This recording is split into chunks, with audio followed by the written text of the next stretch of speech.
So when you were, I know that you got rid of a lot of stuff. You got rid of the hair. You got rid of a lot of things that you stayed with you for your whole life in magic. What was it that made you decide to get rid of all that stuff and start anew?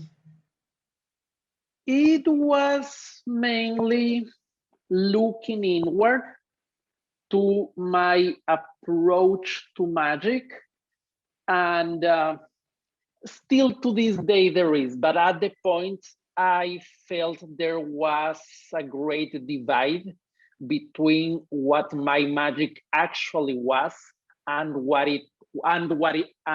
I aspired it to be.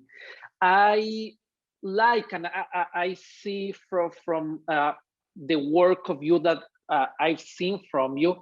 It seems to me like we try to follow similar paths in the sense that I'll speak for myself, and I'd love to hear how you feel about this. I no longer deeply enjoy magic for magic's sake. My hope is always to try to communicate a narrative or a meaning or an idea at the center of each magic piece. I enjoy watching magic for magic's sake. The magician coming on the stage and displaying all these wonderful things he or she can do. There's nothing wrong with that, and it can be delightful to watch impossible mysteries unfolding in front of your eyes. But that's not what I want for my work. Eugene Burger, for people who might not be familiar with him, a great philosopher of the art of magic, he would always talk about the dance of the props in the magician's hands, in the sense that a lot of the magic you see nowadays seems to be a demonstration of skills, the props dancing gracefully in the performer's hands, but it doesn't seem to go beyond that. For a number of years, I've tried to pursue that idea that I want my magic to dig a little deeper. However, I felt that there was a big divide between my philosophy and my actions. I wasn't really following what I preached. So I thought, I'll cut my hair and I'll let this symbolize a new beginning. And if I have to start again in magic, approach it anew from this perspective, how would I do it? I like to think that I've grown as a magician, dare I say, as an artist, based on that decision. Mari, but do you mind me asking, how do you feel about that? I would think that you feel somewhat similarly.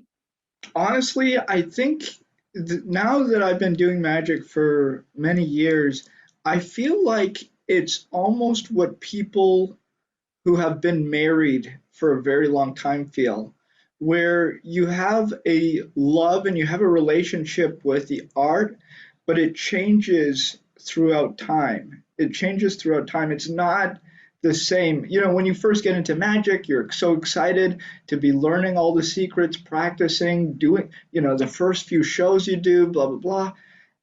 And then there comes different period where you're becoming more mature. You want to do stuff more in your own way. You want to separate yourself, but not even to separate yourself from the magic that other people are doing. You want to become yourself. You want to really discover who you are and become yourself. And I feel like for me, that has been a process. And also, in terms of enjoying magic, I've been through different phases where I did not enjoy magic the way that I used to, and it was a very sad thing when I realized where you don't you're used to enjoying something, and then all of a sudden you don't enjoy it for quite a while. And for me, one of the big things that I had to rediscover was how to rediscover that joy of magic. And now, since I've been at home for so long, I'm reading magic books that I haven't read in years. And I'm setting up my mirror, I'm practicing stuff that I'll maybe never perform. But I think when you become a professional, you kind of get stuck in a professional mindset where, oh, what am I going to perform in the show? You're looking for the right material, and you're not doing it for fun anymore. You're doing it because it's work. Oh, I want to work on this new piece, get it ready for the show.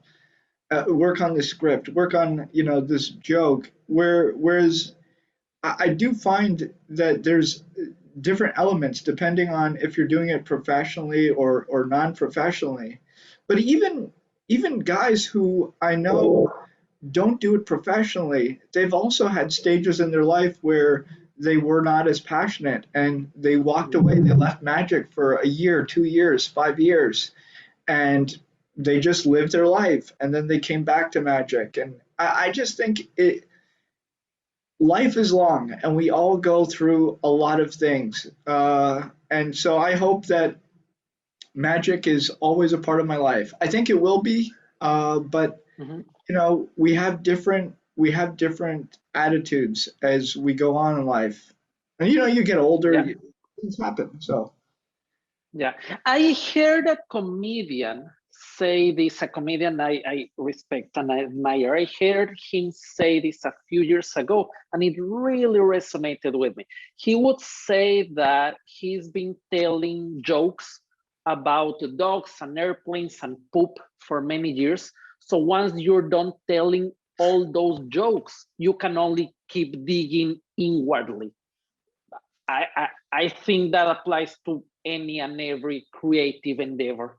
And I like your analogy of marriage very much. I'm not married. I've been in a relationship for 5 years now, not married, but that deeply resonates with me as well. It makes a lot of sense.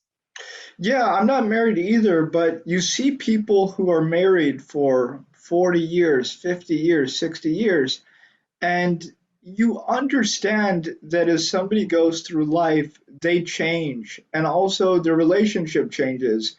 And this is not a bad thing. It's just life, getting older and figuring things out. But I think we have to always constantly evolve, and yeah, I think it's a great thing to evolve in magic. When I was starting out, I did I think what most people do, which is just imitate the people that I like. Everybody tells you to be yourself, to be your own unique character, but you don't even know who you are as a person when you're a young person. That stuff really, you become who you are as you age, as you go through life, as you go through different experiences. And you're also, I feel, able to understand different characters and more, and understand how to show different characters as you're performing. So yeah, I think it's a process of maturing. I will say definitely, if you looked at who I was 10 years ago to now, it's almost a completely different person. And I feel like every single magician should feel that way, where you're growing and your magic is growing with you. I think it's a very bizarre sign if an audience sees you now and they say, "Wow, this is," they see your magic show, and then they see you 20 years from now and they say, "Wow, he's exactly the same. Nothing's changed." I think that would be, Yes. I think that would be very weird. I hear you. That would trouble me. I can see some people being okay with that, but I'm on the same page. If they say that to me 20 years into the future, ay, ay, ay.